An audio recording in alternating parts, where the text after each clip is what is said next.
All right, once again, I hate doing it. You love watching it. It's time to update the top 25. And before I put it up on the screen here for you to look at, let me make a brief announcement here. I got a lot of comments regarding this last week, so I figured I'd clear it up here in the beginning. My top 25 ranking is never a projection of anything that I think will happen in the future or anything that might happen in the future. The playoff committee is now putting out their rankings every Tuesday on a weekly basis, leading up, of course, to the end of the conference championship games when they put out their final playoff rankings and seedings. This is not a playoff ranking. In other words, these top 12 here. Well, let me just put it up on the screen. There it is. So this top 12 is not my prediction for which 12 teams are making the playoff. That's not how I have ever done my ranking. If you want me to do a video where I'm predicting the 12 playoff teams, I can do that separately. But I got a lot of comments last week about such and such team can't be in the top 12 because they this isn't a prediction of what I think the playoff committee is going to do either tonight or at the end of the year. My ranking really has nothing to do with the playoffs. I rank teams based off what they've done this season up to this point. That's it. There's no prediction or projection involved in my ranking. So this has nothing to do with the playoffs. Again, if you want me to do a playoff prediction video where I say this is how I think the playoffs are going to be seeded, I can do that separately, but that's not what this is. All right, let's go through the top 25. I've got Oregon and Ohio State at 1 and 2. That is unchanged from last week. Both of those teams won easily this past weekend. Oregon beat Maryland 39-19. Or 18, I think it was, and Ohio State beat Purdue 45-0. So 2 home games for both of those teams. They handled business like they were supposed to. No reason to overreact, switch them around. We've seen these 2 teams play. It was a close game. I know it was at Oregon, but Oregon won. I got Oregon 1, Ohio State 2. Next week, Oregon plays on the road at Wisconsin, and Ohio State plays on the road at Northwestern. They should each win those games relatively easily. I would assume. Now, I do have some changes in 3, 4, and 5. Last week, for 3, 4, and 5, I had Miami at 3, Georgia at 4, Indiana at 5. That obviously didn't work out. Miami and Georgia lost. So my 3 and 4 team lost this past weekend. More on them in a second. I had Indiana at 5, so I just moved them up to 3. Do I think Indiana is the 3rd best team in the country? No, I don't. This is not a power rating, okay? This is a combination of what I feel like a team deserves to be ranked based on their record, who they've beat, if they've lost, who did they lose to, and sort of the eye test, how good I just think a team is, okay? Indiana's 10-0 in either the first or second best conference in the country, the Big Ten. Do they have any great wins? No. But it's because they haven't had an opportunity, right?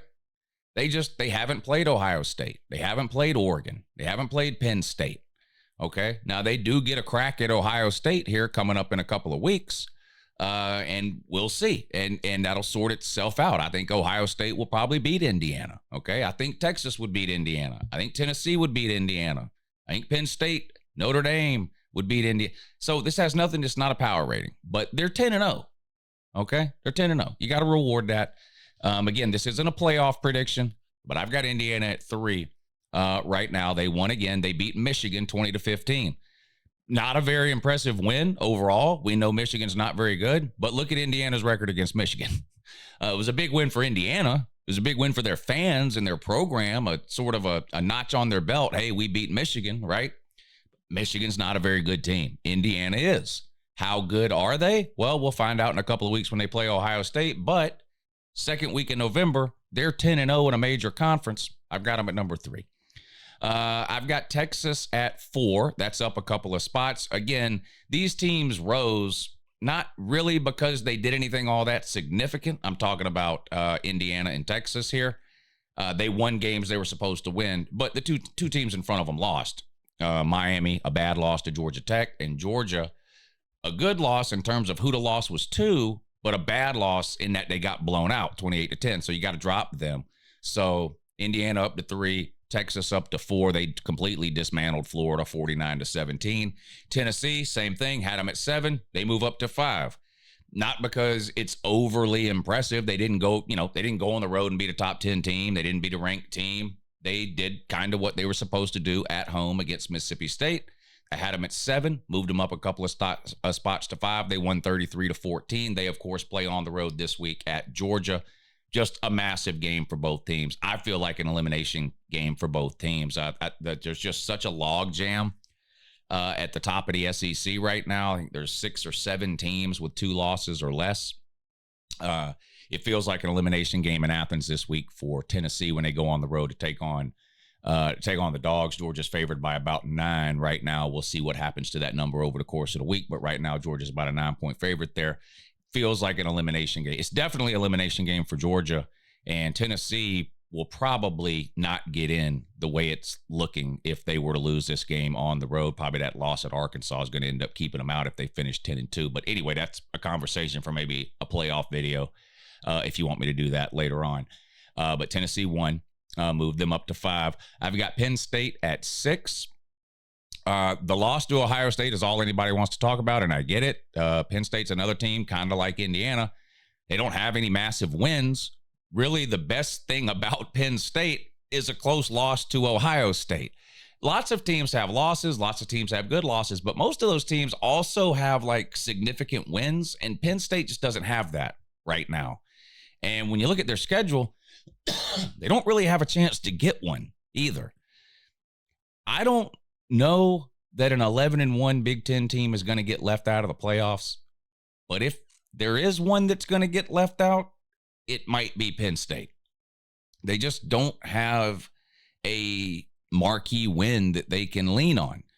They did beat Washington 35-6, so a dominating win, but Washington's an unranked team. Next week, Penn State plays on the road at Purdue, one of the worst teams in the country. Them and Florida State. Purdue's what, 1-8 now? 1-9? So again, we'll see what happens as the playoff rankings start to shake out, but just regular ranking, I've got Penn State at 6. I've got Notre Dame at 7. Again, just to reiterate the point, do I think Penn State would beat Notre Dame? No, I don't. I think Notre Dame would probably beat them, but they've got the same record. Notre Dame does have a better win than Penn State because Notre Dame's got a win against Texas A&M, but that loss to Northern Illinois by Notre Dame is way worse than the Penn State loss to Ohio State. So that's the explanation for my ranking on Penn State 6, Notre Dame 7. And I guess it just depends whether you want to give more weight to Notre Dame for beating Texas A&M than you do Notre Dame losing to Northern Illinois. Whereas Penn State has a good, quote unquote, good loss close to Ohio State, but they don't have a win as good as Notre Dame does over Texas. Anyway, if it makes you feel better to flip them around, you can flip them around. I've got BYU at 8. BYU is starting to look like Miami looked for most of the season. What I mean is not the same team, obviously 2 totally different styles of football. What I mean is they are playing with fire a lot, BYU is. Now, to their credit, they keep finding ways to win, and they did it again this past weekend in the Holy War against Utah. Controversial ending to that game. But the fact of the matter is BYU came out on top, a 1-point win over Utah, and they remain undefeated. You remember Miami had a bunch of games. I don't know how you want to classify them. If you want to call them lucky, if you want to call them just sort of weird endings. You had the touchdown catch in the Virginia Tech game at the end. Several close calls for Miami, and they kept kind of skating by, and it caught them this past week against Georgia Tech. Is that going to happen to BYU? Well, it hasn't happened yet, and they're running out of time. This week they play Kansas. Now, Kansas did have a good win this past weekend, but overall, Kansas is still a very disappointing team. They're sitting at 3 wins, but I've got BYU at number 8. Ole Miss, I've got at 9. They're the biggest mover this week in my poll. I had them at 15 last week. They have 2 losses, and the Kentucky loss in particular is a bad loss for Ole Miss. The win over Georgia is obviously a huge win for Ole Miss, probably Lane Kiffin's biggest win since taking over there as head coach in Oxford, but they completely destroyed Georgia. They controlled the game from start to finish, from the inside out, both lines of scrimmage. The quarterback plays night and day difference between Georgia and Ole Miss, and Georgia never had a chance, never had a shot in that thing. And I moved Ole Miss all the way up to 9. They're inside my top 10 now, and they are on a bye this week. So they're part of that log jam of teams now in the SEC with 2 losses. Georgia, Ole Miss, Bama, LSU. Who am I leaving out? Missouri. And then you've got Texas and Texas A&M with 1 loss. I'm talking conference losses, by the way. I know LSU has 3 losses, and so does Texas A&M has 2. I'm strictly referring to conference losses here in terms of who may or may not end up making it to the SEC championship game. But anyway, Ole Miss moves way up to number 9 after beating Georgia 28 to 10. Bama, I've got it number 10. They completely destroyed LSU. That was probably the most impressive performance of the weekend. I think Ole Miss's win is more more symbolic. Ole Miss needed a big win like that under Lane Kiffin. Ole Miss has been a good team for a couple of years, but they've lost that game every time they've played it. I don't mean specifically against Georgia. They did lose to Georgia last year, but I mean, if you look at like the 2 biggest games of the year for Ole Miss every year under Lane Kiffin, they've lost that game every single time, and a lot of times it hasn't even been close. So I think symbolically the win was bigger for Ole Miss at home, and obviously having 2 losses, it keeps their season alive. But Alabama, to me, was the most impressive team in the SEC this past weekend. They ran LSU out of their own building at night, which is hard to do. Jalen Milroe, 185 yards rushing, 4 touchdowns on the ground. Great performance by Alabama, gets them back into the top 10. They also have 2 losses. They play Mercer this coming weekend for absolutely no reason at all. Georgia, I dropped down all the way to number 11 and Miami at 12. The reason I've got Georgia ahead of Miami, Georgia's got 2 losses. Miami has 1. Again, my ranking does not mean I think one team will beat another that's ranked ahead of them. It's got nothing to do with that. The explanation for the Georgia and the Miami thing, Georgia's got 3 wins. Let's see. Georgia's got the Clemson win and the Texas win that are better than any win Miami has, period. And Miami's loss, although they only have 1, is way worse than either of the 2 losses Georgia has. Georgia has 2 losses to 2 top 10 teams, Ole Miss and Bama. Georgia also has a win over a top 5 team, Texas, and a top 20 team, Clemson. Miami's got wins against a bunch of teams with losing records. Louisville is probably the best team they have beat. I got Louisville at 19. But Georgia just has a better resume overall right now than Miami does. Who would win between Georgia and Miami? Maybe Miami. I mean, if Miami could score into the 30s, I think they'd probably win there. But anyway, that's not the point of the ranking. Georgia 11, Miami at 12. Both teams lost this past weekend. I had both teams in the top 5. Georgia loses on the road to Ole Miss. Miami loses on the road at Georgia Tech. I've got SMU at 13, and it looks like Miami and SMU will be playing in the ACC championship game. SMU has a loss, but it's a non-con loss, so they're undefeated in ACC play. Miami has 1 loss, and Clemson has 1 loss. However, the tiebreaker in that scenario is common opponent, and the common opponent between Miami and Clemson is Louisville. Miami beat Louisville. Clemson lost to Louisville. So it looks like we're going to get an SMU versus Miami ACC championship game unless something weird happens in the next couple of weeks. But I've got them at 13. They won again they were on a bye this past weekend. They played Boston College. They destroyed Pitt 2 weeks ago, giving Pitt their first loss 2 weeks ago. They were on a bye. They host Boston College this coming week. They should win that one. Miami plays, they're off. Miami's on a bye. So Miami 12, SMU 13. I've got Boise State at 14 and Army at 15 because it looks like one of those 2 teams is likely making the playoffs. So I'm just kind of keeping them bunched together really for that reason. Boise State, of course, only has 1 loss. It's to Oregon. Army is undefeated, but really doesn't have – Boise State's got better wins than Army. We'll see what happens with the playoff committee rankings as it starts to shake out. Army's got a chance to more than leap Boise State if they can somehow beat Notre Dame here in a couple of weeks. But we'll see how all that shakes out. Boise at 14, Army at 15. Boise State beat Nevada 28-21. They play on the road at San Jose State this coming week. Army struggled a little, but did win 14-3 on the road at North Texas. They have a bye, and then I believe the Notre Dame game is the following week for Army. I've got Texas A&M at 16. They were on a bye this week. They play New Mexico State for absolutely no reason at all. They should win. I've got Washington State at 17. They might be the I don't really know how to classify Washington State. I feel bad for Washington State and Oregon State. I've talked about this before. They got left out. They were in the Pac-12 and everybody just left. And they're kind of standing around with the, hey, what about us? And no one took them.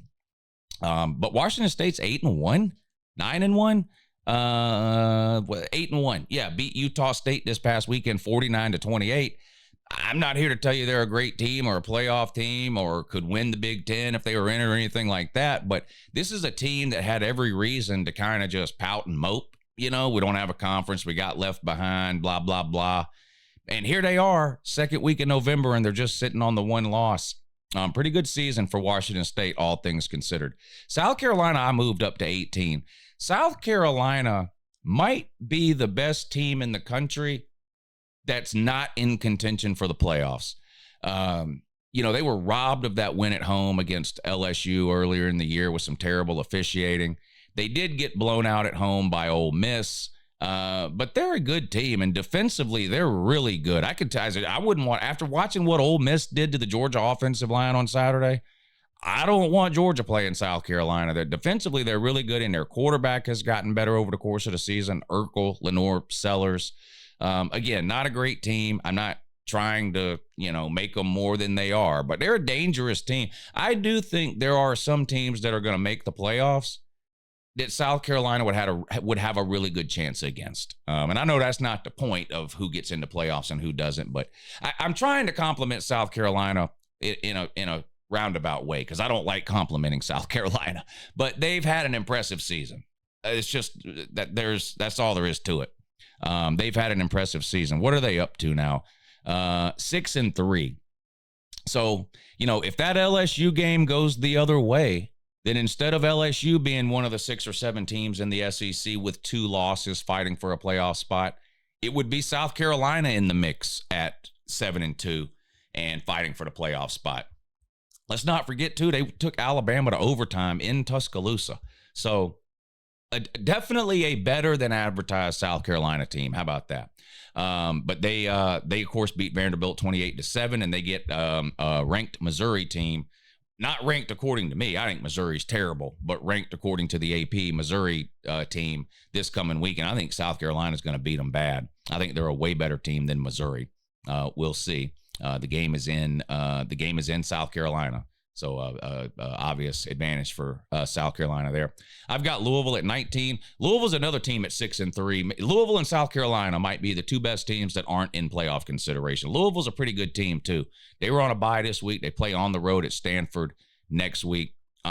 Maybe we can get Louisville and South Carolina matched up in a bowl game. I know maybe interest in bowls isn't what it used to be, but if they would give us interesting games instead of they're forced to take like the 5th best team from this league versus the 6th best team from that league, and it's just like a random matchup. If they did away with all the bowl tie-ins and they just picked teams that were interesting or that you thought would be a good game or a good matchup, I think the bowl season would be a lot better off.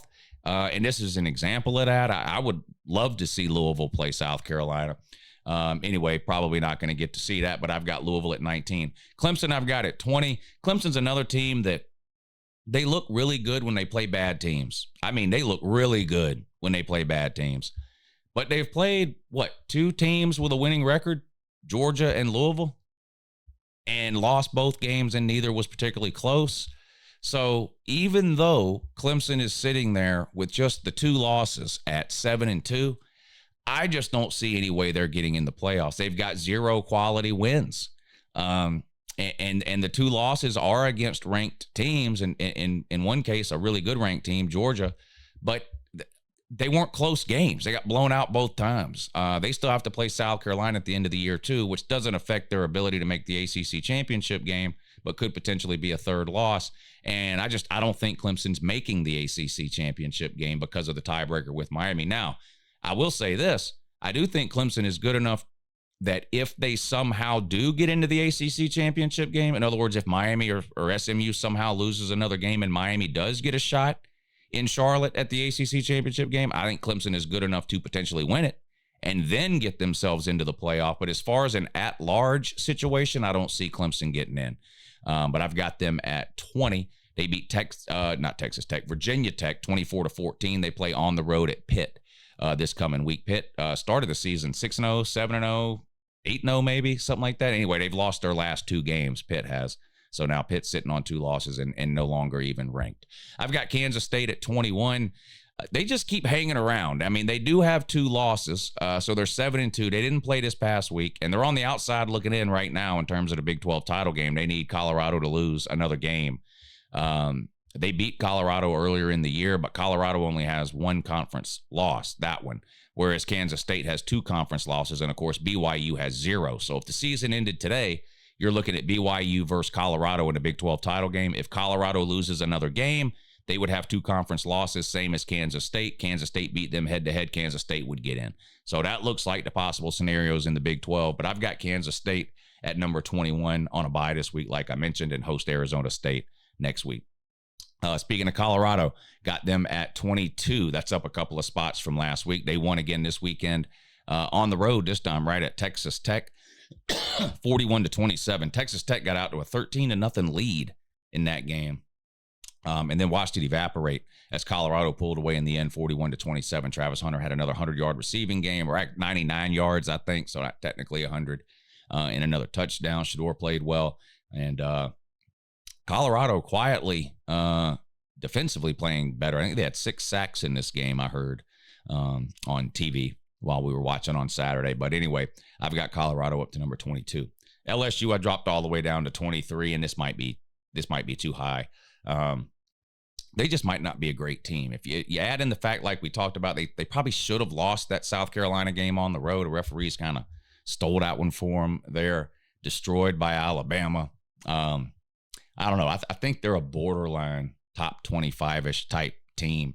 The AP has them at 21, I think. I've got them at 23. They may finish unranked, but they just got completely overwhelmed by Alabama. They play this week on the road at Florida, so should be able to bounce back and get a win against a depleted Florida team that's not any good at all. But, boy, if they go down there and lose that one, Brian Kelly's going to have to answer some tough questions. Tulane makes it into the top 25 at 24. So they're the, third group of 5 team I've got in my top 25 rankings. Boise at 14, Army at 15. Got Tulane down here at 24. Tulane's had a good 3, 4, 5 year run down there. They got the young coach down there, Summerall. They're 8-2, I think Tulane is. Beat Temple this past weekend 52-6. They play on the road at a pretty good Navy team this coming week, so we'll see if they can keep it going and move to 9-2. But I moved them into my top 25 at number 24. And then I've got Arizona State at 25. Arizona State is a team that snuck up on me over the last month or so. I'll be honest, I didn't pay a whole lot of attention to them the first 5 or 6 weeks of the season. And then all of a sudden you look up and they only got the 2 losses. They're a decent team. Are they great? No. Are they going to make the Big 12 title game? Hard to see that happening. But they are better than we all thought they were going to be. When it came to the Arizona schools, Arizona was who everybody was talking about in the offseason and even early in the season with that quarterback-wide receiver combo they have.